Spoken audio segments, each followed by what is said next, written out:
Pemirsa, kejahatan kemanusiaan kembali terjadi dan kali ini melibatkan bayi-bayi yang tak berdosa. Polda Jawa Barat mengungkap sindikat perdagangan bayi yang dijual ke luar negeri termasuk ke Singapura. Modusnya juga begitu sistematis, dipesan sejak masih dalam kandungan, dirawat di rumah penampungan, hingga difasilitasi dokumen palsu untuk diberangkatkan ke luar negeri. Kita akan buka pemirsa bagaimana sebenarnya kronologi terkait dengan sindikat yang bahkan ini kelasnya sampai internasional pemirsa. Jadi sampai dengan update-nya pelakunya ini yang sudah ditetapkan adalah 13 tersangka. Rinciannya 12 wanita dan 1 pria.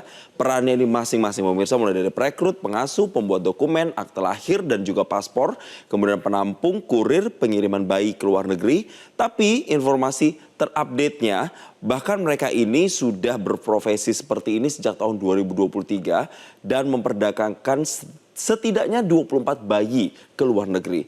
Dan polisi juga menyita berbagai barang bukti penting termasuk dokumen palsu dan juga paspor bayi. Dan bahkan informasinya saat ini tim kepolisian juga sedang memburon 3 orang yang masuk dalam daftar pencarian orang. Lalu bagaimana motifnya? Motif dari transaksi dalam tanda kutip jual beli bayi ini sendiri tentu untuk keuntungan ekonomi, dan kemudian bayi ini dijual dengan harga antara 10 sampai 16 juta rupiah per bayi atau per anaknya, nanti dibagi-bagi sesuai nilainya dengan peran dari masing-masing tersangka.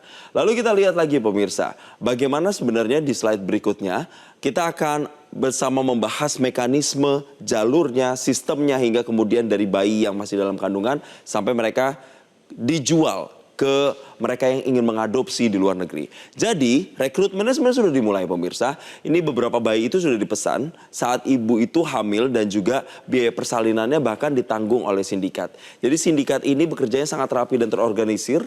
Prosesnya mereka merekrut ibu-ibu hamil dan kebanyakan mereka ini dari keluarga tidak mampu pemirsa. Dan biaya persalinan mereka sepenuhnya juga ditanggung oleh sindikat. Dengan iming-iming nantinya bahwa bayi mereka akan diadopsi oleh keluarga yang lebih mampu pemirsa. Lalu setelah itu mereka ini bayi-bayi tersebut ditampung di Bandung dalam rumah transit dalam tanda kutip selama 2-3 bulan sebelum dikirim. Lalu setelah di rumah penampungan mereka akan dikirim lagi pemirsa. Kita lihat dalam slide berikutnya. Mereka ini nantinya akan dibuatkan dokumen-dokumen palsu tapi tidak di Bandung tapi di Pontianak. Dan kemudian dokumen-dokumen ini yang nantinya akan digunakan untuk dijual dan dikirim ke luar negeri pemirsa. Dan nantinya pengirimannya akan dilakukan melalui jalur Bandung, Jakarta, Pontianak, Tangerang, lalu kemudian diterbangkan ke Singapura pemirsa. Jadi seluruh prosesnya memang sudah sistematis dan di setiap daerah atau setiap wilayah ini juga sudah ada orang-orangnya atau pelaku-pelakunya sendiri yang bertugas nantinya untuk mengantarkan sampai ke tujuan akhir, yaitu mereka yang ingin membeli bayinya di Singapura. Lalu dalam slide berikutnya kita akan lihat lagi bagaimana pengungkapan sindikat ini bermula pemirsa, yakni dimulai pada awal Juli 2025. Saat itu pihak kepolisian mulai melakukan penyelidikan dari adanya laporan penculikan anak di Jawa Barat. Jadi kalau kita melihat atau merunut kembali konferensi pers kemarin dilakukan Polda Jawa Barat, ada laporan dari orang tua bayi yang kemudian ini tergabung dalam grup Facebook, lalu kemudian melakukan chat dengan para pelaku, salah satunya pelaku ini lewat aplikasi WhatsApp, kemudian disitulah transaksi itu mulai terjadi yang katanya waktu itu diiming-imingi bahwa nantinya bayinya akan diadopsi dan dirawat. Tapi orang tua dari si bayi ini tidak tahu kalau nantinya bayi itu justru akan dijual ke pihak lain, bukan ke orang yang melakukan chat personal bersamanya di aplikasi WhatsApp.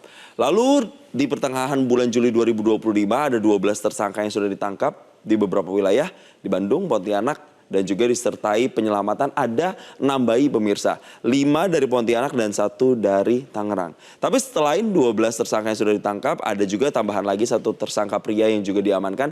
Sehingga totalnya menjadi 13 orang pemirsa yang saat ini sudah ditetapkan sebagai tersangka. Tapi sekali lagi ada 3 DPO atau daftar pencarian orang yang juga masih dicari begitu oleh pihak kepolisian. Lalu bagaimana dengan statusnya pemirsa, status hukum yang berjalan, penyelidikan yang berjalan, kita lihat. Jadi 13 tersangka ini ditetapkan sebagai tersangka TPPO atau tindak pidana penjualan orang. Dan korban selamat ini ada sekitar 6 bayi dan mereka ini sudah ditempatkan di tempat yang lebih aman. Mereka menjalani pemeriksaan kesehatan di Rumah Sakit Sartika Asih. Sementara untuk bayi-bayi yang diindikasi akan dikirim atau sudah berada di Singapura dan hendak dikembalikan ke Indonesia, pihak dari kepolisian Polda Jabar bekerja sama dengan Interpol pemirsa serta otoritas Singapura pastinya untuk kemudian melacak bayi yang sudah berada di luar negeri. Jadi kesimpulannya semua tersangka kini sudah ditahan dan dijerat dengan Undang-Undang Tindak Pidana Perdagangan Orang atau TPPO. Dan Polda Jawa Barat juga bekerja sama dengan Interpol untuk melacak bayi-bayi yang sudah lebih dulu dikirim ke luar negeri. Dan penyidik Direktorat Reserse Kriminal Umum Polda Jabar juga sedang memburu nantinya pelaku yang masih buron pemirsa, yang kabarnya ini berada di luar negeri. Dan pelaku ini sudah ditetapkan sebagai DPO yang saat ini statusnya adalah sebenarnya warga negara Indonesia yang perannya masing-masing ini dalam penjaringan jualan bayi adalah sebagai agensi, perekrut dan juga pembuat dokumen palsu untuk identitas bayi. Nantinya ketiganya juga diduga sebagai pengendali dari 13 orang tersangka lain yang sudah memang ditangkap atau diamankan lebih dulu oleh pihak kepolisian. Jelajahi cara baru mendapatkan informasi. Download Metro TV Extend sekarang.